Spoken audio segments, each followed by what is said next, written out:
Good morning and welcome to Morning Coffee with Sandy. It's Wednesday, February 3rd.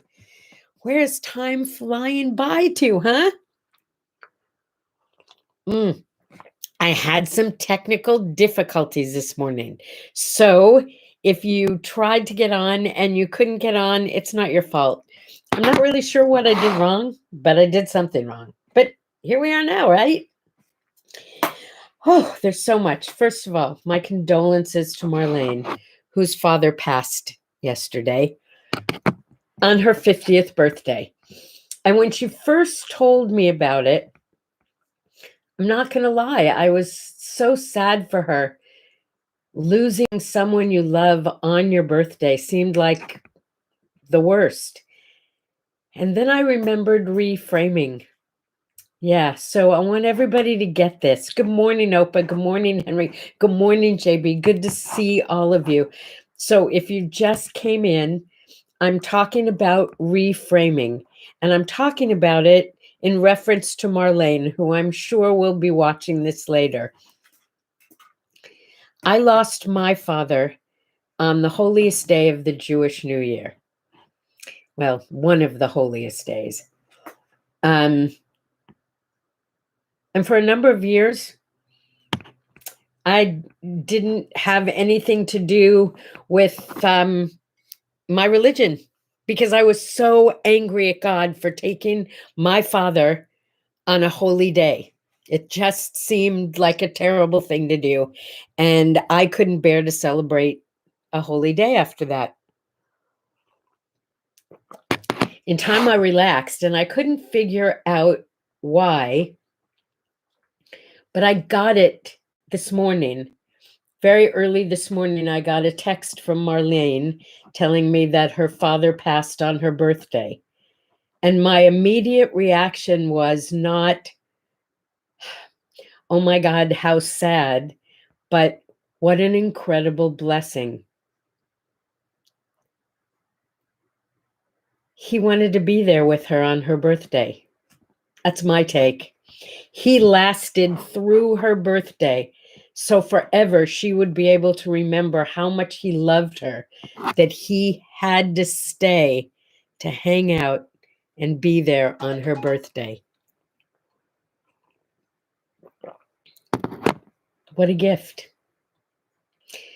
So my condolences and congratulations. You have memories that will last you the rest of your life.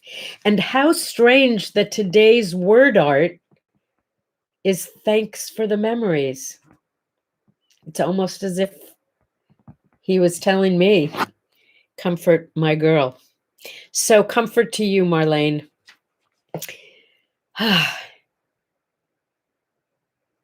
Oh, it was a birthday for him, according to Opa. It was Marlene's father's birth into heaven. That's a lovely way to look at it. Whew. We're with you, kiddo. We're with you. On the also good news front, my niece Leanne is out of the ICU. You guys have done like the best job. Thank you.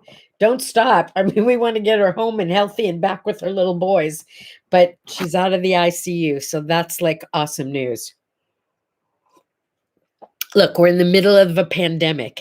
The odds are you are going to know a lot of people with a lot of sadness. And it's going to probably get worse before it gets better, but it will get better. Hang in there. Okay, let's move on. The Fritzy report. The Fritzy report is 97-and-a-half-year-old is in recovery. It's insane. I got a call last night from hospice, from the social worker at hospice. Cracks me up. They think that she's magic. They do. Because here's this woman who was dying a few weeks ago, and now she's eating peanut butter and jelly sandwiches and smiling at people again. Look, she's not back to being 90 when she was like amazeballs, but for 97-and-a-half, she is not bad. She is not bad at all. Yeah, pretty terrific. Hey, yesterday, by the way, I was checking something in my business bank account. If you're like me, you haven't had a lot of business in the last year. And to be honest with you, I've had like none. I haven't had any business in the last year. So I've had very little reason other than occasionally a deposit or writing a check or sending money from my business account. But basically, whereas in my personal account, I probably check fairly regularly, like weekly. How are things going? Is everything look okay? I haven't looked at my business account in quite a while because there hasn't been any business. Yesterday I looked because there was something I needed to look for, a payment that I wanted to make sure I made a few months ago. And I realized that they've been charging me a service charge since August. $12 a month since August. I'm sorry, but that's almost $100. So I called the bank and I said, you guys, I don't have a service charge on this account. You need to check it. Sure enough, an apology and a reversal of the money. But that's not the point. The point is, if you don't check, you don't know. It's your money. Be responsible for it. I was just channeling my father right there. And that's okay. Because my father wants you all to know you need to be responsible about what's yours.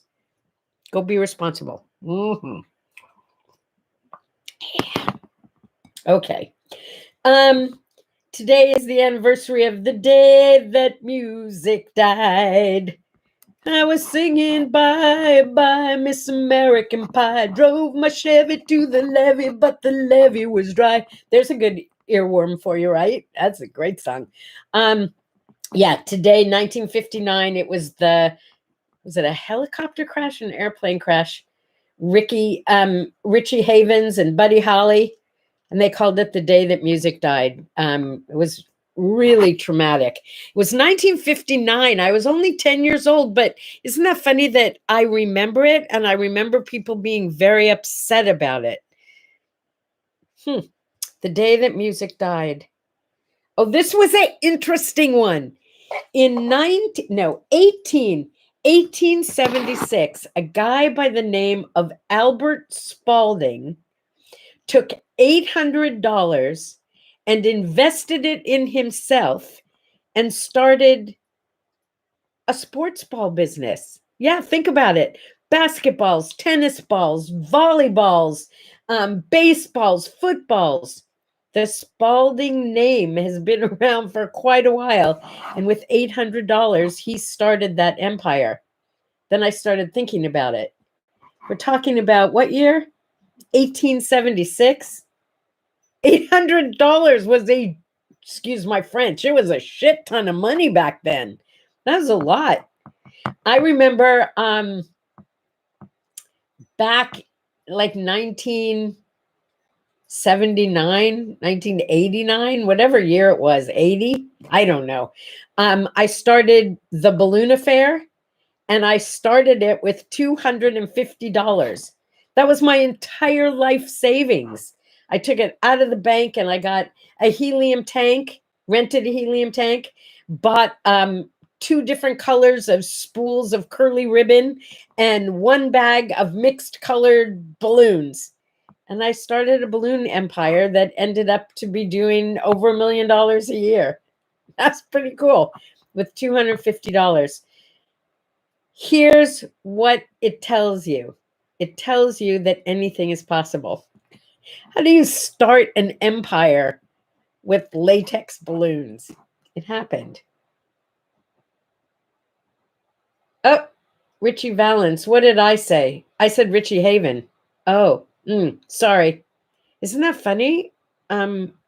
Yeah. Thanks, JB.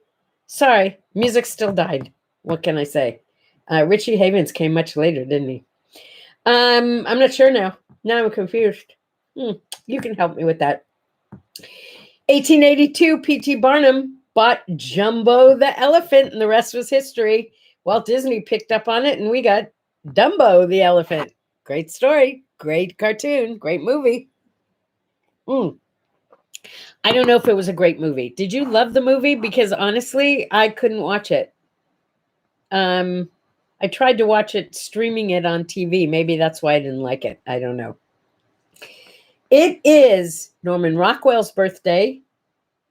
Who doesn't love Norman Rockwell? If you don't talk to me, because I think the guy is amazeballs. How do you paint something that looks so much like what it is? I don't get it. I mean, he was like a human camera with his fingers. In 1914, George Nissen invented something that I think is so cool. He invented the trampoline back in 1914. I used to have a big trampoline in my backyard when I lived in LA. Huge trampoline. My kids loved it. Every kid in the neighborhood loved it until somebody told me, it's easy to hurt yourself on that. And if you let the neighborhood kids use it, you could get sued if they get hurt. And that kind of changed things a little bit. That and the fact that I got older, and you know what happens when you jump on a trampoline and you're a female and you loosen up a little bit. Okay, I'm not going there anymore. Just let's say I stopped trampolining quite a while ago. All right. Blythe Danner's birthday. Do you know who Blythe Danner is?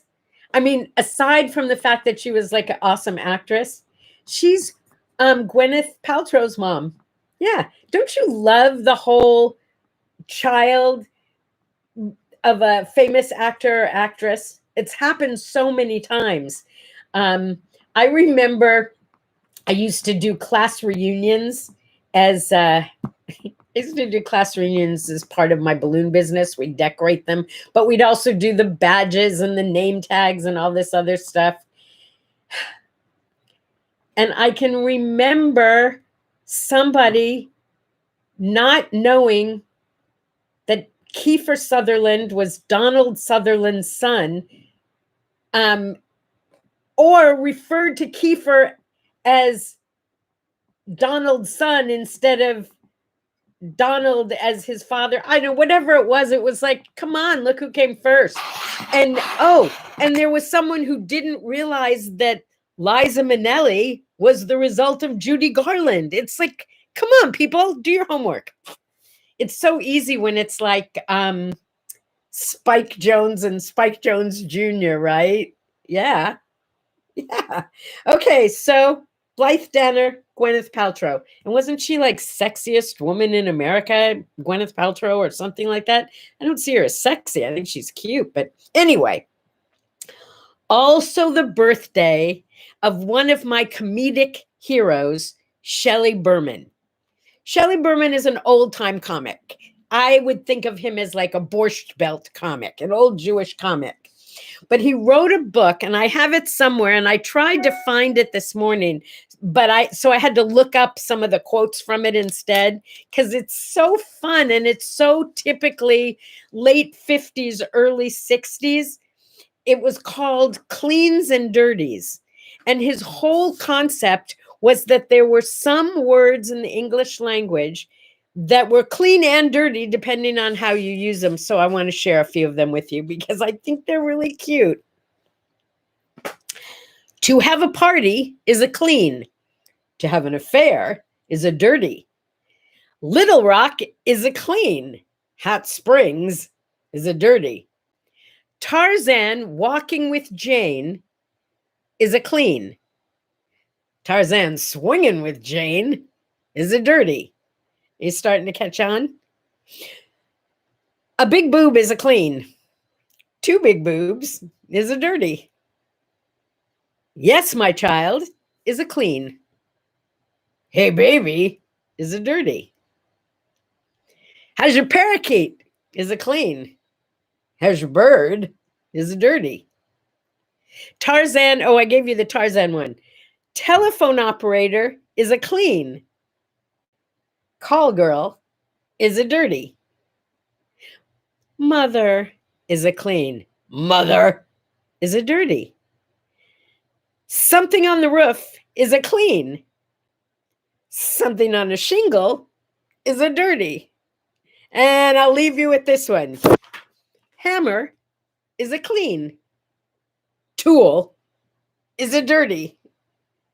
Thank you, Shelley Berman. You always make me smile. They're not, for cleans and dirties, they're not really dirty jokes, but they're cute dirty jokes, right? Okay, so it's called Cleans and Dirties, and I believe you can still order it. It's just this little thin book, but it's just cute. All right, it's doggy date night. Yeah, you know what that means. Yeah, have your dog for dinner tonight. No, not have your dog for dinner, but maybe have dinner with your dog tonight. I don't know, something like that. My grandson really blew me away the other day. He said to me, Grandy, I really like those big furry red dogs. It was like, Irish setters? How do you know even about Irish setters? You never see an Irish setter anymore. I used to raise Irish setters. I love Irish setters. He said, oh, I don't know what it's called. I just saw one once and I thought it was really beautiful. So we Googled Irish setters and he said, yeah, that's the one. That's the one. And then I could show him pictures of Dina, my original Irish setter, Lady Erin Carolee, full bred Irish setter. And then when she got older, because she was a champion, we had her bred and we had all these other dogs. We had Harold and Snowshoes, and they were all stupid except Dina. Dina was really smart. The rest of them, not a brain in their beautiful red heads. In fact, when I got a horse, my horse and my Irish setter were both redheads. They both matched. Yeah, they were really cute. I liked my dogs. I'm not that Bailey isn't awesome, but nobody will ever, ever, ever come close to the incredible Lady Erin Carolee, or Dina, as we called her. I don't know where Dina came from, by the way. Oh, my last name was Donato, so it was probably because it went with that. It's Elmo's birthday if you're a Sesame Street fan. It's Feed the Birds Day, and yesterday my sweetie was out there filling up the hummingbird feeder. So we have this feeder. It's too dark for you to even see out my window, or I would have turned the computer, but there's a big tree out in the backyard that has this giant bird feeder on it filled with bird seed. And somehow the bird seed one day got all over the grass instead of in the cedar. It must have gotten windy or something. I cannot even begin to tell you how many birds we had in this yard. It was hilarious. The place was just covered. The tree, the ground, everywhere there were seeds. Made you feel like spring was coming, right? Yeah, it was very. So Feed the Birds Day. Global School Play Day. Boy, those kids today could use a little fun at school, couldn't they? It's so tough. I'm so glad. I know some of you are teachers. You're working really hard right now. I get it. Thank you for doing what you're doing. It's hard on the teachers. It's hard on the kids. They don't have their friends to play with. Try and make it fun. Today is a play day. So it is also Carrot Cake Day and Carrot Day. Do you think it's a coincidence that it's both things on the same day? I do. No, I think somebody planned it that way, because there's a lot of things you can do with carrots, but oh my goodness, carrot cake with cream cheese frosting. Every Thanksgiving, Quentin, if you're out there, Quentin was the manager of my store, and he made the best. Oh, it wasn't carrot cake. It was pumpkin roll. I wonder if you could do that with carrot cake. Make a carrot cake roll and fill it with cream cheese. I don't know. If any of you are bakers, think about that one. That would be so good. It's the Cordova Iceworm Day. I had to Google that because I never heard of it. Cordova is a place in Alaska, and it's actually like winter festival, as it turns out. But then I did a little work on iceworms. Ew, if you want to be kind of grossed out, look up iceworms. But they make this giant human iceworm. It's how they like end the holiday, they have this giant human ice worm go down the street. But other than that, it's, like any typical festival. Yeah. So happy Cordova Ice Worm Day. And finally, it's World Read Aloud Day. So today, when I talk to my mom, I think I'm going to read aloud to her. I think she might like that. Who could you read to today? If you don't have an elderly parent or a young child, could you read aloud to your lover? To your partner? To a friend? Might be a kind of fun experience. Yeah. I wish you a day of fun. If it's your birthday, happy birthday. If it's your birth week, my friend Marilyn's birth week. Who else's birth week? My nephew, my great niece, and my great nieces. A lot of birthdays coming up in the next few days. I love you all, and I'll see you tomorrow. Until then, grow your coffee. Bye-bye.